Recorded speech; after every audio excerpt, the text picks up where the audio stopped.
आता महाराष्ट्रातील पंचायत राजमध्ये तुलनात्मक अभ्यासामध्ये या ठिकाणी संस्था दिली आहेत, ग्रामपंचायत, पंचायत समिती आणि जिल्हा परिषद. तर त्याच्यामध्ये आपल्याला पाहायचं आहे कायदा. या सर्वांसाठी कायदा कोणता आहे त्याची माहिती घेऊया. कायदा ग्रामपंचायतीसाठी कायदा आहे 1900 महाराष्ट्र ग्रामपंचायत कायदा 1958 नुसारच आजही कारभार चालत असतो. त्याच्यानंतर दोन्हीसाठी म्हणजे जिल्हा परिषद आणि पंचायत समितीसाठी महाराष्ट्र जिल्हा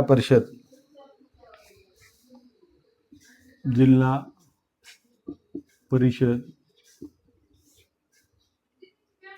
कायदा व पंचायत समिती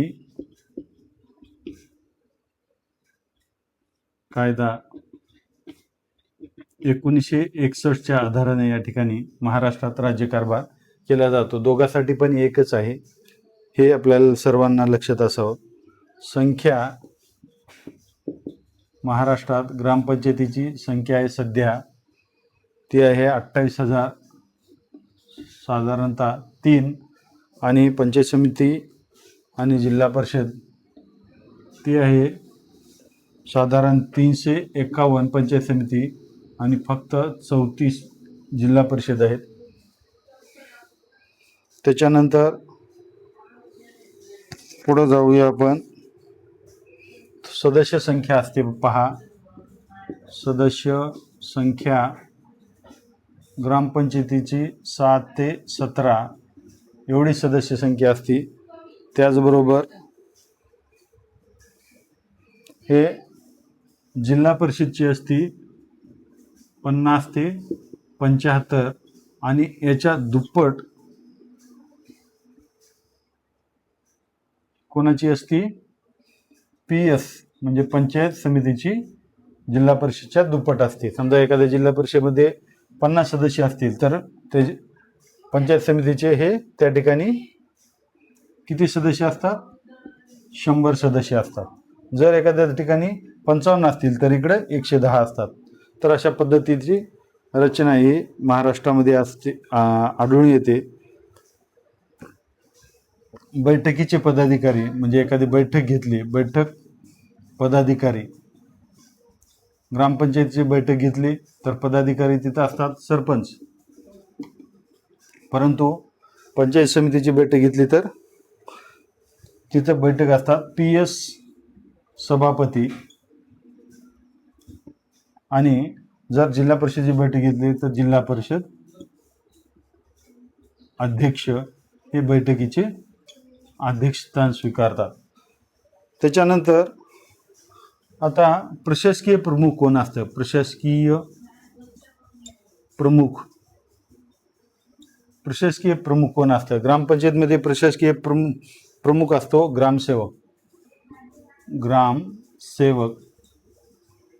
त्याच्यानंतर पंचायत समितीचे मध्ये प्रशासकीय प्रमुख असतो BDO ब्लॉक डेव्हलपमेंट अधिकारी ऑफिसर. त्याला आपण या ठिकाणी म्हणतो गट विकास अधिकारी. गट म्हणजे तालुका विकास अधिकारी. आणि जिल्हा परिषदमध्ये प्रशासकीय प्रमुख असतो CEO चीफ एक्झिक्युटिव्ह ऑफिसर. तर मुख्य कार्यकारी अधिकारी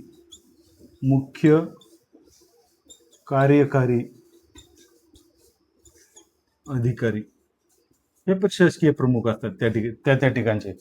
म्हणजे त्या ठिकाणचं काय करतात हे त्या ठिकाणचे दस्तावेज सांभाळण्याचं कार्य या ठिकाणी प्रशासकीय प्रमुखाकडे असतं. त्याच्यानंतर सदस्य राजीनामा कोणाकडे देतात? सदस्य राजीनामा कोणाकडे देतात?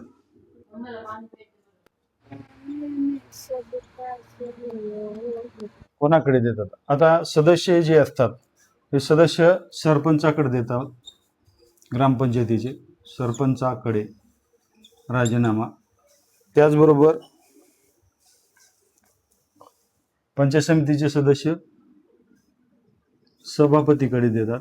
सभापती, पंचायत समितीचे सभापती त्यांच्याकडे, सभापतीकडे राजीनामा देतात.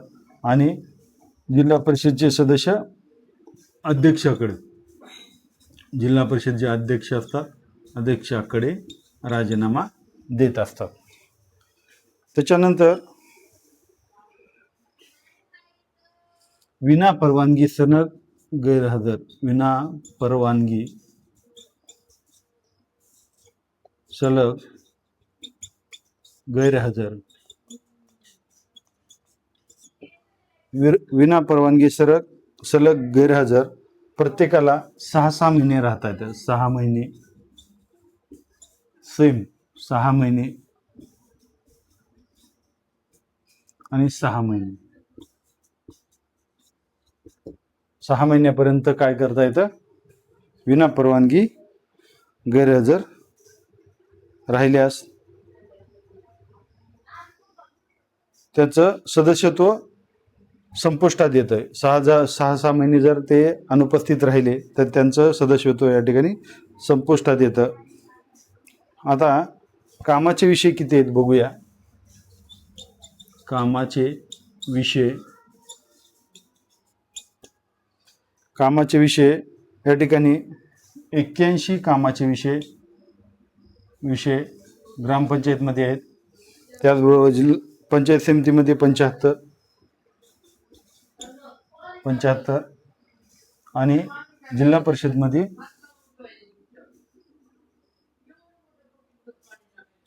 129 हे कामाचे विषय त्या ठिकाणी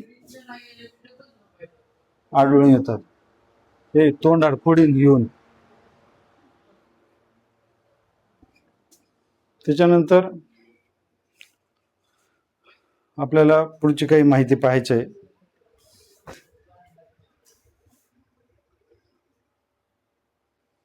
त्यानंतर पुढे जाऊया. या ज्या पंचायत राजमधील संस्था आहेत, विविध संस्था, ग्रामपंचायत, पंचायत समिती, जिल्हा परिषद, त्यांच्या काही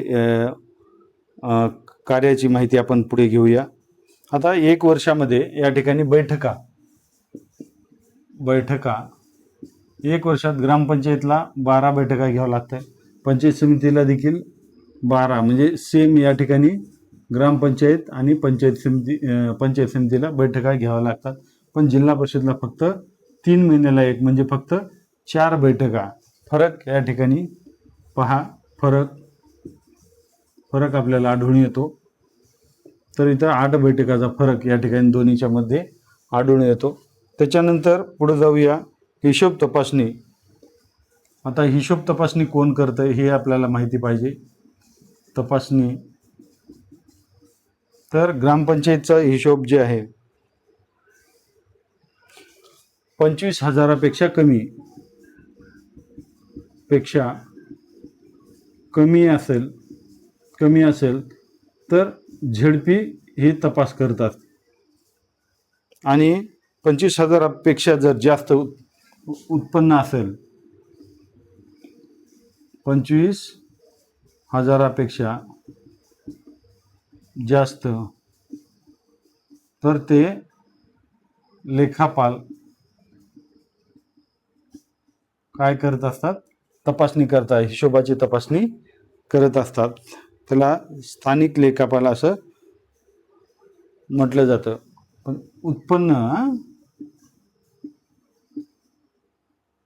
उत्पन्न 25,000पेक्षा कमी असेल तर जिल्हा परिषद ही तपासणी करत असते. 25,000पेक्षा जास्त उत्पन्न असेल तर या ठिकाणी कोण? स्थानिक लेखा अधिकारी जिल्हा परिषदेचे असतात, परंतु त्याचा विशिष्ट विभाग असतो.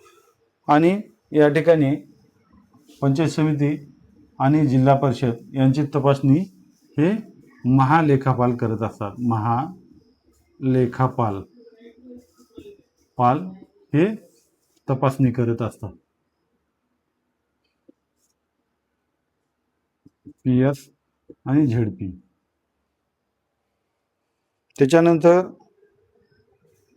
आता बैठकीस अनुपस्थित, आता सरपंच हे जर बैठकीस अनुपस्थित राहिले तर उपसरपंच हे त्या ठिकाणचं नियमानुसार अध्यक्ष असतात.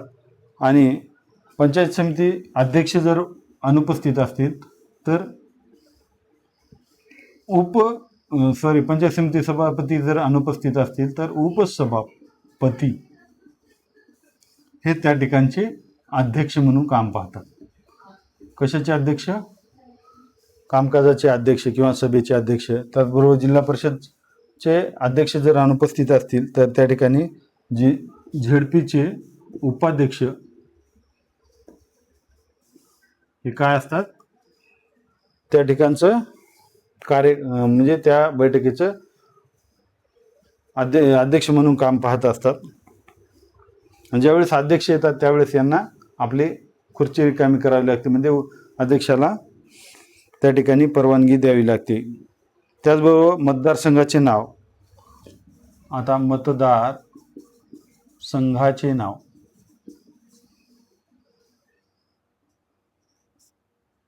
मतदारसंघाचे नाव.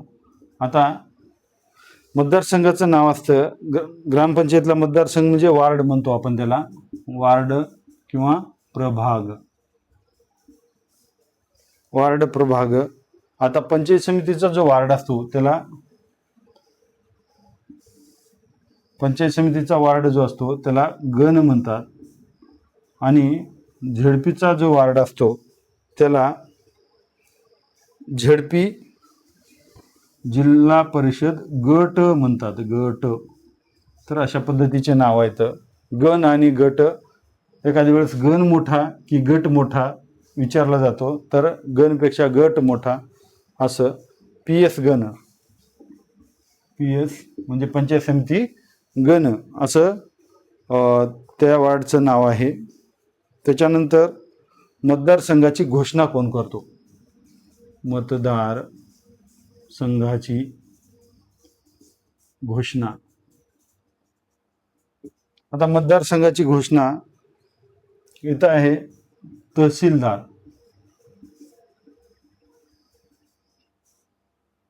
तहसीलदार हे ग्रामपंचायतच्या मतदारसंघाची घोषणा करत असतो, परंतु इथं PS आणि झेडपी इथले जे मतदारसंघ आहेत या दोन्हीची घोषणा हे जिल्हाधिकारी करत असतात.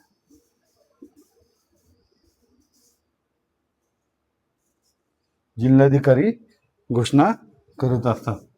कशाची? मतदारसंघाची घोषणा. त्याच्यानंतर मतदारसंघ, मतदार संघ.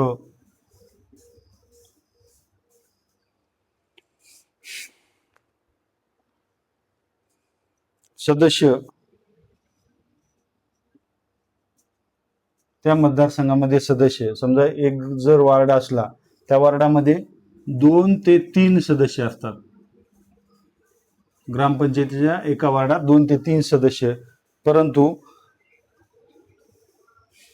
जिल्हा पंचायत समितीमध्ये एकच आणि जिल्हा परिषदमध्ये एकच या ठिकाणी सदस्य त्या ठिकाणी निवडून येऊ शकतो. म्हणजे कोणत्याही पक्षाचा जरी असला तरी तो एकच येऊ शकतो. त्याच्यानंतर उत्पन्नाची साधने. उत्पन्न.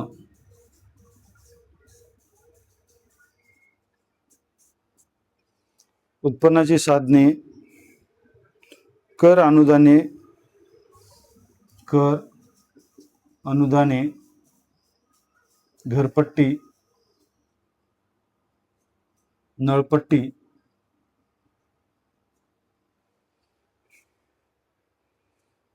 तर अशा पद्धतीचे उत्पन्नाची साधने आहेत. कोणासाठी? ग्रामपंचायतीसाठी. तर त्यांच्या आता जिल्हा परिषद आणि पंचायत समिती हे उत्पन्नाचे साधने जे आहेत ते उत्पन्नाची साधने काय आहेत?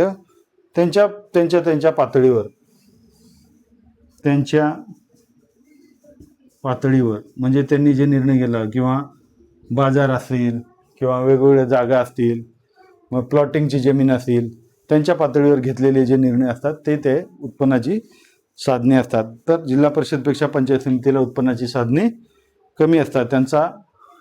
त्यांना उत्पन्न हे जिल्हा परिषद किंवा राज्य शासनाकडून जास्त मिळत असते. तर निवडणुका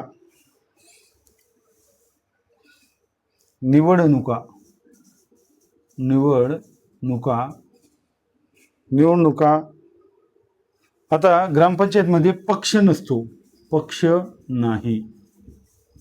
तर पंचायत समिती आणि जिल्हा परिषदमध्ये पक्ष पातळीवर निवडणुका घेतल्या जातात. पक्ष यस, याला ओके करू, आणि पक्ष यस म्हणजे त्या ठिकाणी पक्षाचं तिकीट आणून लोक निवडणूक लढवू शकतात. तर अशा पद्धतीची ही माहिती आहे, महत्त्वाची माहिती आहे, जी की आपल्याला माहिती नसते. आणि याच्यामध्ये एखादी जर आपल्याला माहिती नसेल तर आपण कन्फ्यूज होतो. तर कन्फ्यूज न होता ही सर्व माहिती आपल्याला या ठिकाणी लक्षात घ्यायची आहे. तर साधारणतः ग्रामपंचायत बैठका 12, पंचायत समिती 12, परंतु जिल्हा परिषदमध्ये बैठका वर्षातून 4च होत असतात. हिशोब तपासणी 25,000 पर्यंत या ठिकाणी जिल्हा परिषदची 25,000 पर्यंत त्या ग्रामपंचायतीचं उत्पन्न असेल तर त्याचं तपासणी जिल्हा परिषद करत असते. परंतु 25,000पेक्षा जास्त उत्पन्न असेल तर स्थानिक लेखापाल जो असतो जिल्ह्याचा, तो त्याची तपासणी करत असतो. आणि राज्याचे महालेखापाल किंवा राज्य स्तरावरचे महालेखापाल या ठिकाणी जिल्हा परिषद आणि पंचायत समितीची काय करत असतात, तपासणी करत असतात. तर बैठकीत अनुपस्थित सरपंच नसल्यास उपसरपंच, सभापती नसल्यास उपसभापती आणि जिल्हा परिषद अध्यक्ष नसतील तर झडपी उपाध्यक्ष. मतदारसंघाचं नाव या ठिकाणी वार्ड असतं, ग्रामपंचायतीच्या वार्ड किंवा प्रभाग म्हणतात. पंचायत समितीमध्ये गण आणि जिल्हा परिषदसाठी जो वार्ड असतो त्याला आपण गट म्हटलं जातं. तर मतदारसंघाची घोषणा ग्रामपंचायत लेवलला तहसीलदार करतात, परंतु पंचायत समिती आणि जिल्हा परिषद लेवलला जिल्हाधिकारी मतदारसंघाची घोषणा करतात. मतदारसंघ सदस्य साधारणतः ग्रामपंचायतच्या एका मतदारसंघामध्ये 2 ते 3 सदस्य असतात, परंतु पंचायत समिती आणि जिल्हा परिषदला फक्त एक उमेदवार त्या ठिकाणी निवडून येत असतो, एका वार्डमध्ये किंवा एका गणामध्ये, एखाद्या गटामध्ये. उत्पन्नाची साधने हे ग्रामपंचायतीसाठी कर आहे, अनुदान आहे, घरपट्टी, नळपट्टी असे असतात, परंतु पंचायत समिती जिल्हा परिषद स्तरावर त्यांच्या पातळीवर घेतलेले जे निर्णय ते त्यांच्या उत्पन्नाचे साधन होऊ शकतं. निवडणुका ग्रामपंचायतीमध्ये पक्ष पद्धती नसते, तर पंचायत समिती आणि जिल्हा परिषद स्तरावर पक्ष पद्धती असते. म्हणजे पक्षाचं तिकीट घेऊन त्या ठिकाणी विविध पक्ष आपल्या निवडणुका लढवत असतात. तर अशा पद्धतीची माहिती या ठिकाणी आपण पाहिलेली आहे.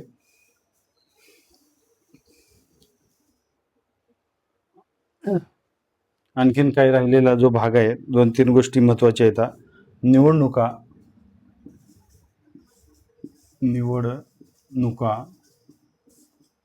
निवडणुका ग्रामपंचायत पक्षाचा सहभाग नसतो आणि इथं पक्ष पातळीवर पंचायत समिती जिल्हा परिषदमध्ये भाग असतो. पक्षांतर बंदी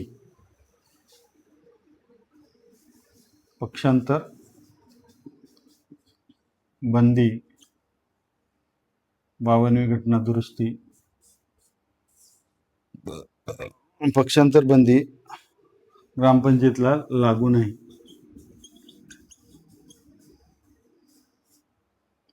आणि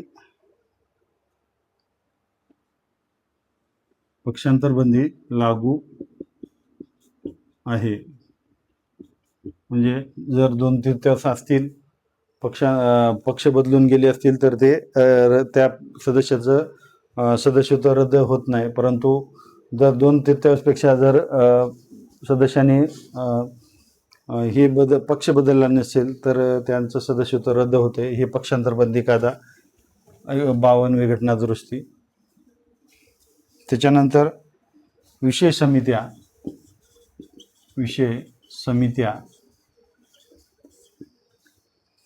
समित्या 17 आहेत ग्रामपंचायतमध्ये. त्याचबरोबर नसतात, कुठं पंचायत समितीमध्ये विषय समित्या नसतात, परंतु विषय समित्या झेडपीमध्ये विशेष समिती असतात 10.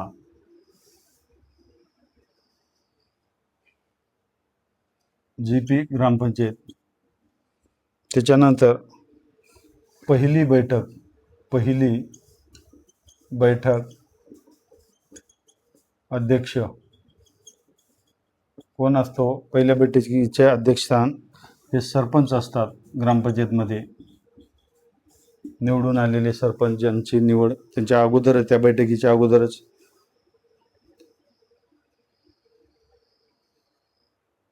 सरपंच यांची निवड झालेली असते. आणि जिल्हाधिकारी हे पंचायत समिती आणि जिल्हा परिषद जिल्हाधिकारी हे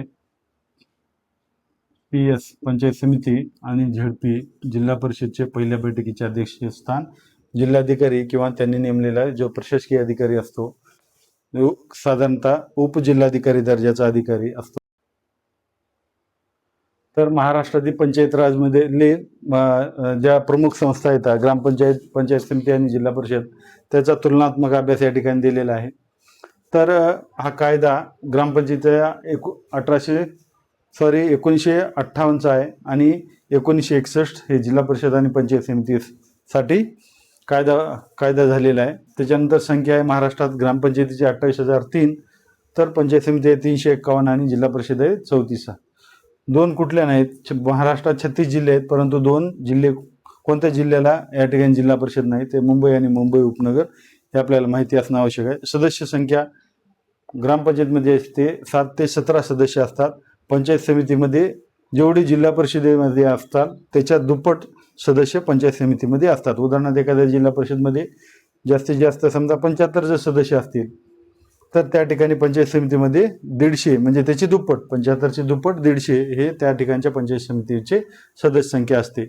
आता बैठक पदाधिकारी, तर ज्या बैठकीचे अध्यक्षस्थान सरपंच स्वीकारतात ग्रामपंचायतमध्ये, तर पंचायत समिती सभापती हे पंचायत समितीमध्ये या ठिकाणी अध्यक्षस्थान स्वीकारतात. त्याचबरोबर जिल्हा परिषदमध्ये जिल्हा परिषद अध्यक्ष हे बैठकीचे अध्यक्षस्थान स्वीकारतात. प्रशासकीय प्रमुख, ग्रामपंचायतमध्ये प्रशासकीय प्रमुख हे ग्रामसेवक असतात. त्याचबरोबर पंचायत समितीमध्ये BDO असतात आणि जिल्हा परिषदमध्ये मुख्य कार्यकारी अधिकारी म्हणजे CO त्या ठिकाणचे प्रशासकीय प्रमुख असतात. आता सदस्यत्वाचा राजीनामा ग्रामपंचायतमध्ये सदस्य हे सरपंचाकडे देतात. पंचायत समितीमधील सदस्य हे पंचायत समिती सभापतीकडे देतात.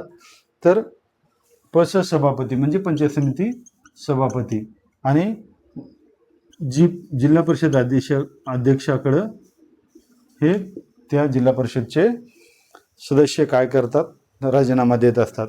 त्याच्यानंतर विना परवानगी गैरहजर, जर 6 महिने या ठिकाणी कुठलाही सदस्य पदाधिकारी या ठिकाणी 6 महिने जर गैरहजर राहिला तर त्याचं सदस्यत्व संपुष्टात येत असतं. तर कामाचे विषय ग्रामपंचायतीसाठी 81 विषय आहेत, पंचायत समितीसाठी 75 आणि जिल्हा परिषदसाठी 129 विषय हे कामाचे विषय आहे.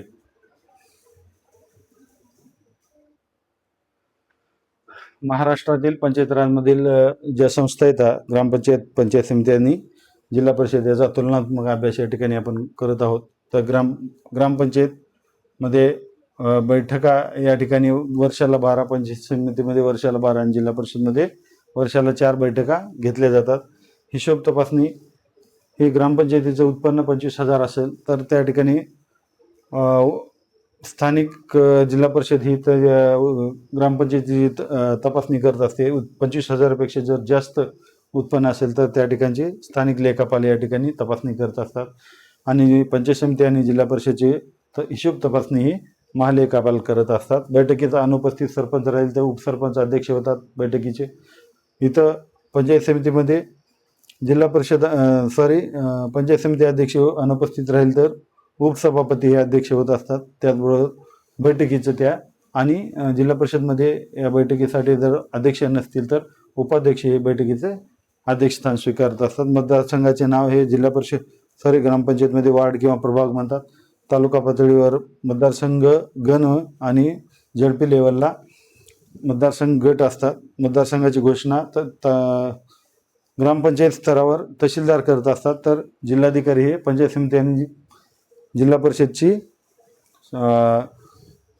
मतदारसंघाची घोषणा करत असतात. मतदारसंघ सदस्य हे एका वार्डमध्ये ग्रामपंचायत लेवलला 2 ते 3 असतात, परंतु पंचायत समिती आणि जिल्हा परिषदमध्ये फक्त एक उमेदवार त्या ठिकाणी निवडून येऊ शकतो एका मतदारसंघात किंवा गणात किंवा गटात.